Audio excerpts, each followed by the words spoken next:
Bom, pessoal, voltando então para a terceira parte da nossa aula de hoje, vamos explicar para vocês aí rapidamente aí como é que é a regra para calcular o número de deputados estaduais. Então, olha lá, para a gente poder entender esse mecanismo aí, a gente tem que seguir dois passos aí. O primeiro, a gente tem que ir lá para o artigo 45, onde a gente verifica lá que o número de deputados que é proporcional à população, ele nunca vai ser inferior a 8 e nem superior a 70. E daí lá na regra do artigo 27, determina que o número de deputados estaduais é o triplo do número de deputados federais, tá? Até atingir o número de 36, né? Ou seja, de 8 a 12, a gente só precisa multiplicar por 3, não é isso? Então, olha lá como é que fica, ó. Se o número de deputados, né, for entre 8 a 12, o número de deputados estaduais, então, vai ser o quê? O número de deputados federais vezes 3. Olha lá, bem simples a regra, né?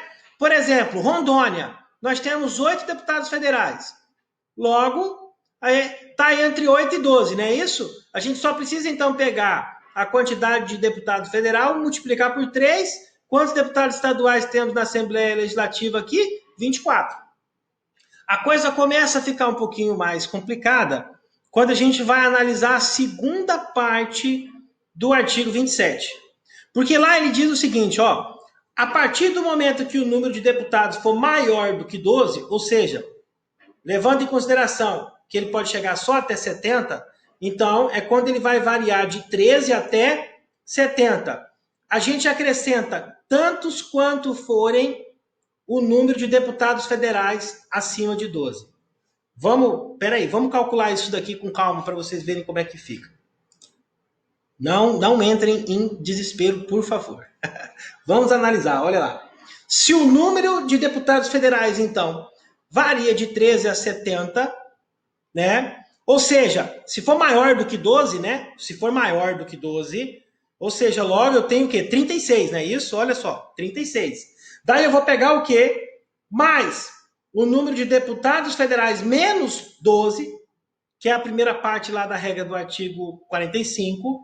Logo eu vou ter o quê? 36 mais o número de deputados federais, né? Da segunda parte da regra do 45. Quer ver como é que vai ficar isso daqui? Na prática fica bem fácil da gente visualizar. Ó, exemplo, o estado de Minas Gerais. Ele tem, como tem mais do que 12, né? Daí o que a gente vai fazer aqui então? É 36 mais 41. Como é que a gente tirou esse resultado aí? Ó, a gente obteve esse resultado aí pegando lá, subtraindo 12 de 53. 53 é um número de deputados federais por Minas, que a gente aprendeu lá a calcular, né? 53 menos 12, então, ó, quanto que ficou? 36 mais 41. Logo, 77 deputados estaduais. Entenderam então como é que a gente faz para a gente poder chegar a esse cálculo aqui, tá? É bem simples a regra.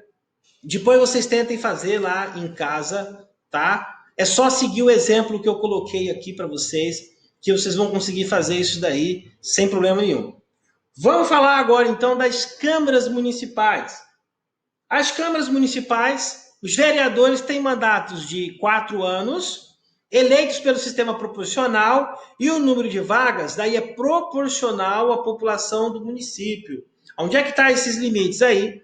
Está lá no texto constitucional da regra do artigo 29, o inciso 4. Eu vou abrir aqui para vocês aqui, tá? Artigo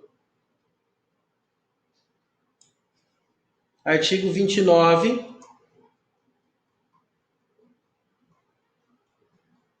Daí tem aqui a relação aqui, olha aqui, o artigo 29, ó, é o que trata do capítulo dos municípios, tá ok?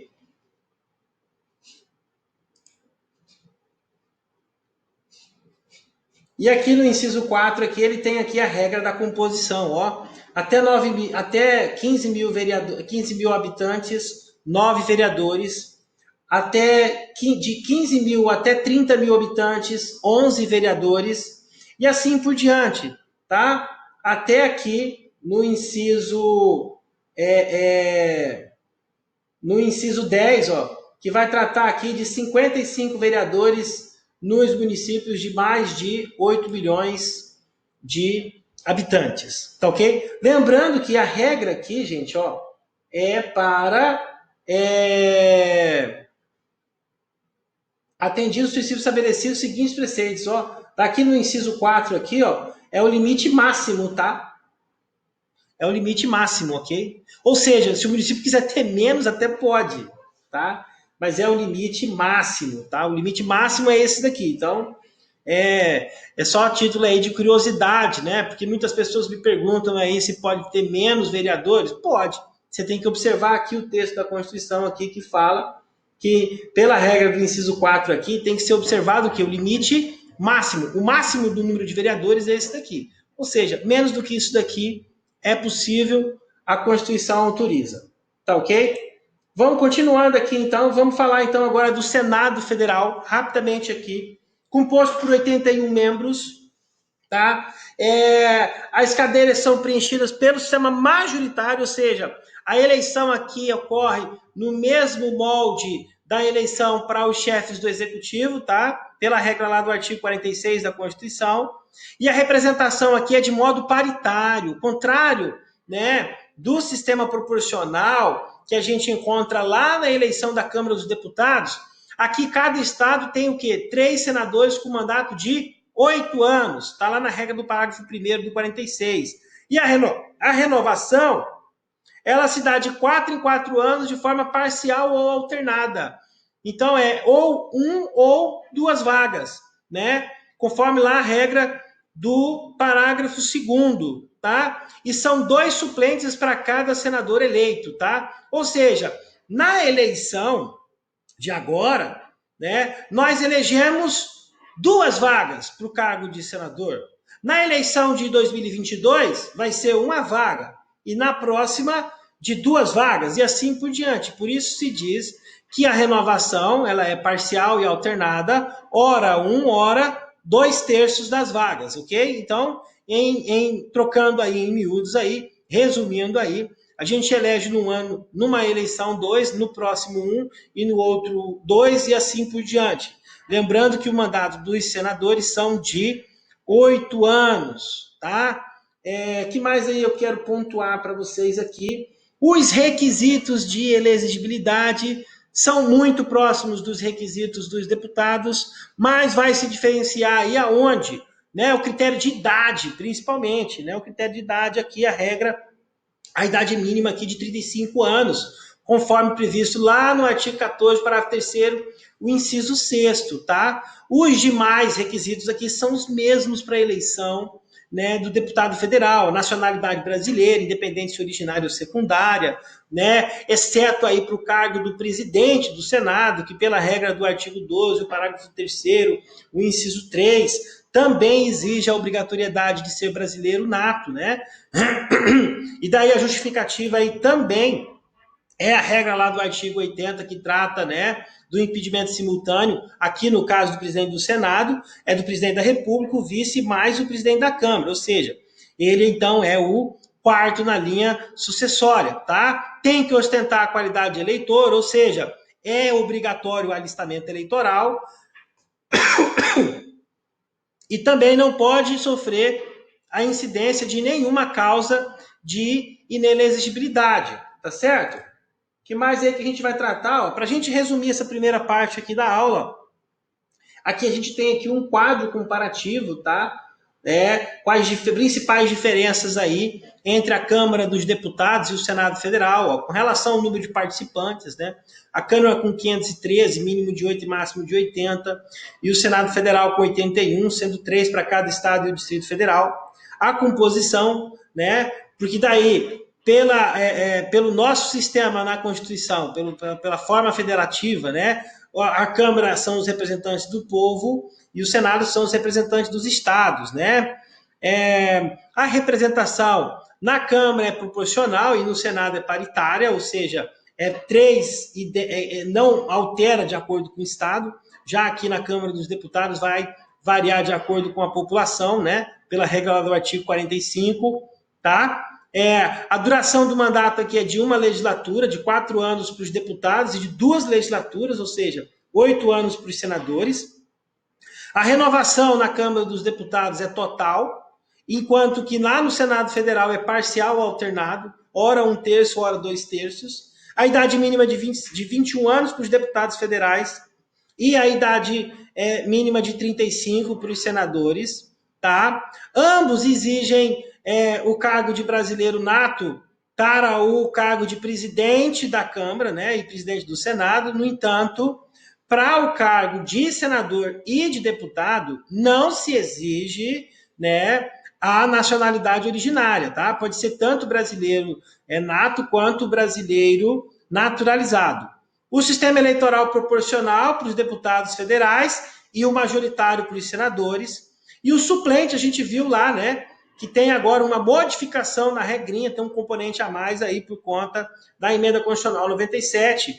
Então, para os deputados que foram eleitos, né, antes da entrada em vigor, antes da mudança, basicamente, né, porque a primeira eleição que a gente vai encontrar a modificação, na prática, vai ser agora de 2020. Portanto, os deputados que se elegeram agora, por pleito que se iniciou esse ano, né, eles não foram alcançados aí pela regra da emenda constitucional 97. Logo, né, no caso de suplência, a eles vai se aplicar lá a posição do STF, segundo a qual né, o primeiro mais votado da lista da coligação e não do partido, tá? Daí lembrando, então, que a regra nova aí da emenda constitucional 97 vai ser aplicado apenas para as eleições de 2020 em diante. No caso, as eleições municipais desse ano já vão se aplicar essas regras novas aí, tá?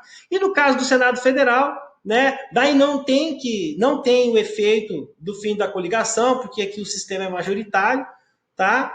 E o senador é eleito já também com seus 2 suplentes, portanto a regra da suplência, né, no caso do senador, já vem, né, já é mais clara, porque daí quando você vota no senador, você já está automaticamente também votando nos seus 2 suplentes, tá? Então, no caso aí de impedimento, vacância, né, enfim, qualquer forma aí que necessite da substituição, daí nesse caso é o suplente imediato, né, que assume, ok? Atribuições, então, do Poder Legislativo, para a gente poder finalizar aí essa primeira parte aí, a terceira parte, melhor dizendo, né, da nossa aula. As atribuições do Congresso Nacional estão lá na regra, então, do artigo 48 da Constituição. Vamos fazer a leitura aqui dos dispositivos aqui, o artigo 48. Já estou abrindo aqui para vocês, para a gente poder visualizar. Então, olha lá. Cabe ao Congresso Nacional, tá? Inciso 1 até o inciso 15, que trata aqui, então, das atribuições do Congresso Nacional. Olha lá, ó. Com a sanção do presidente, né, dispor sobre todas as matérias de competência da União, exceto aquelas lá do 49, 51 e 52, que são, respectivamente, aí, né, da competência exclusiva do Congresso Nacional, o 51, que vai tratar da competência privativa da Câmara, e o 52 da competência privativa do Senado. Ou seja, o que não está na competência privativa, aqui a gente vai aplicar a regra, então, por exclusão, tudo aquilo que não está na competência privativa da Câmara, do Senado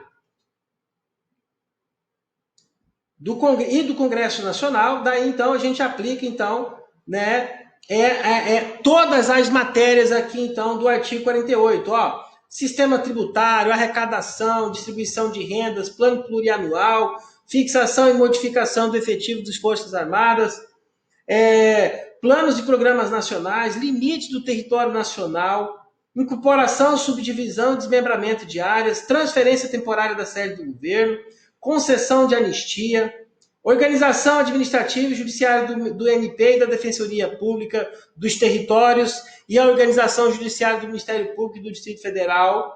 Criação e transformação e extinção de cargos e empregos.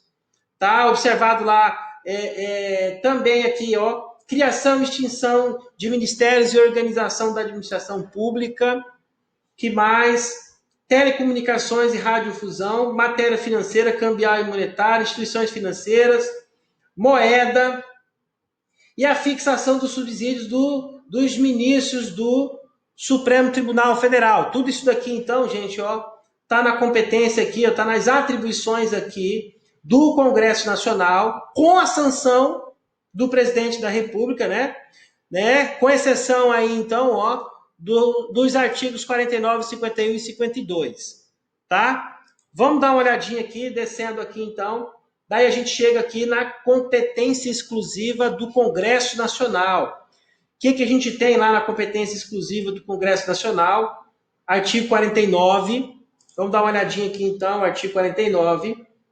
Ó, resolver definitivamente sobre tratados, autorizar o presidente da República a declarar guerra, autorizar o presidente a se ausentar do país, né, o presidente e o vice, aprovar estado de defesa, intervenção federal ou estado de sítio, sustar os atos normativos do Poder Executivo, mudar temporariamente sua sede, fixar idêntico subsídio para os deputados federais e os senadores, fixar os subsídios do presidente e do vice-presidente da República e os ministros do Estado, julgar anualmente as contas prestadas pelo presidente da República, fiscalizar e controlar diretamente, né, ou por meio das suas casas, os atos do Poder Executivo, zelar pela preservação da sua competência legislativa em face da atribuição normativa dos outros poderes da República, apreciar os atos de concessão e renovação e concessão de emissoras de rádio e televisão, escolher 2/3 dos membros do Tribunal de Contas da União, aprovar as iniciativas do Poder Executivo referentes às atividades nucleares,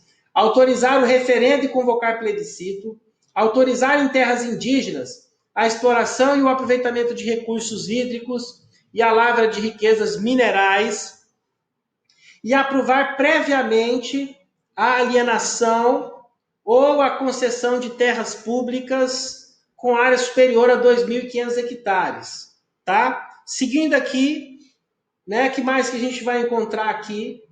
A competência dos 50, convocar ministros e subordinados do presidente da República. Olha lá, então, toda convocação de ministro de Estado ou de qualquer titular de cargo que é diretamente subordinado ao presidente da República, tanto pela Câmara quanto pelo Senado, sob pena de responsabilidade. Tá? Isso aqui é muito comum de acontecer, a gente vê constantemente aí na televisão, inclusive, né? Os ministros sendo convocados pelo Congresso Nacional para prestar esclarecimentos, tá? Daí fica aqui só a observação, ó, se recusar aí, né? Não pode, porque daí caracteriza o quê? Crime de responsabilidade, tá certo? E lá do artigo 51, que são as competências exclusivas da Câmara dos Deputados, vamos aqui então para o 51, ó. Autorizar por 2/3 de seus membros a instauração de processo contra o presidente e vice-presidente da República e os ministros de Estado. Aqui a gente está tratando o quê, gente? Do processo, né, de impeachment, tá? Aqui é o processo de impeachment lá para o crime de responsabilidade, tá ok? Aqui é o crime de responsabilidade, tá? Portanto, aqui então tem que ser autorizado aqui pela Câmara dos Deputados. A gente viu isso daqui lá, né, de 2016, 2017, né, foi aí o procedimento aí mais recente aí do impeachment da presidente Dilma. Que mais aí a gente vai ver aí o inciso 2, ó, proceder à tomada de contas do presidente da República, né, elaborar o regimento interno da Câmara dos Deputados, olha lá, e o inciso 4, dispor sobre sua organização, funcionamento, polícia, criação, transformação, extinção de cargos e empregos, né? Aqui que diz respeito à questão da autonomia para auto-organizar-se, né? Para auto-administrar-se. É aqui que a gente vê isso daqui bem evidenciado aqui em relação ao Poder Legislativo e à Câmara dos Deputados, tá? Lembrando aí também que o Senado também tem dispositivos idênticos nesse sentido aí. E aqui, por fim, aqui, ó, eleger os membros, né, do Conselho da República, tá? E por fim, a gente tem também aqui, né, as atribuições do Senado Federal, tá? Então, olha só, compete privativamente aqui, então, ao Senado Federal, inciso 1, processar e julgar o presidente dos crimes de responsabilidade, né? Como a gente viu ali, ó, para o caso lá da abertura do processo, é a Câmara. E quem julga é o Senado, tá? Isso aqui está bem fresco na memória de vocês, porque a gente vivenciou isso daqui no impeachment recente agora da presidente Dilma. Então, eu acredito que vocês já estão até saturados já de ouvir falar em processo de impeachment, né? Mas só para a gente poder contextualizar aqui com a aula de hoje e aonde é que está esses dispositivos aqui na Constituição, tá? Daí, olha lá, o inciso 2, tá? Que também é competência do Senado, o julgamento dos processos aí de impeachment dos membros do Supremo Tribunal Federal, do Conselho Nacional de Justiça, Conselho Nacional do Ministério Público, Procurador-Geral da República, Advogado-Geral da União, tá? E aqui do inciso 3 em diante aqui, que trata das sabatinas do Senado, né? Isso aqui também é muito comum, gente. Todo ano, né, a gente vê essas matérias aqui na imprensa, né? A sabatina do ministro tal, dos ministros do Tribunal de Contas, dos ministros do STF, né? Vocês também acredito que vocês já se recordam aí de vários episódios que a gente teve aí recente na história da República, né? O Procurador-Geral da República e todos os demais aqui que estão elencados aqui nas alíneas A até a linha F aqui, tá bom? E daí tem outras atribuições aqui, do inciso 4 em diante, né? Também fala da aprovação dos chefes de missão diplomática, as operações externas de natureza financeira, fixar por proposta do presidente os limites globais para o montante da dívida consolidada da União, dos estados, do Distrito Federal e dos municípios, né? Do inciso 7, dispor sobre os limites globais e condições para as operações de crédito externo e interno da União, os estados e os municípios. Inciso 8º, dispor sobre os limites e condições para a concessão de garantia da União nessas operações de crédito externo e interno, tá? Estabelecer os limites globais e as condições para o montante da dívida mobiliária, suspender a execução no todo em parte de direito declarado inconstitucional por decisão definitiva do Supremo Tribunal Federal. Aqui são naqueles casos de controle concentrado, tá? Então, via de regra, aqui quando tem a decisão, isso daqui é encaminhado lá para o Senado, daí por meio de resolução, né, é que faz o procedimento, então, da suspensão de parte do dispositivo ou de artigo de lei que é declarado inconstitucional pelo STF, tá? Aprovar aqui por maioria absoluta a exoneração de ofício do Procurador-Geral da República, elaborar o regimento interno, daqui também dispositivo idêntico que a gente tem lá nas atribuições da Câmara dos Deputados, ó, sobre a auto-organização, do inciso 13, do inciso 14, né, eleger os membros do Conselho da República, aqui porque a eleição é paritária, né, então uma parte é indicada pela Câmara, outra parte é indicada pelos senadores, regra lá do artigo 89, incisos 6 e 7, depois vocês dão uma olhada lá também, tá? E avaliar periodicamente a funcionalidade do sistema tributário nacional, sua estrutura, os componentes, o desempenho das atribuições tributárias da União, os estados e os municípios. Tá ok? Deixa eu ver aqui o que mais aqui que tem para a gente poder tratar hoje. Eu acredito que a gente, então, chegamos então no final da aula de hoje, tá? Eu vou parando por aqui.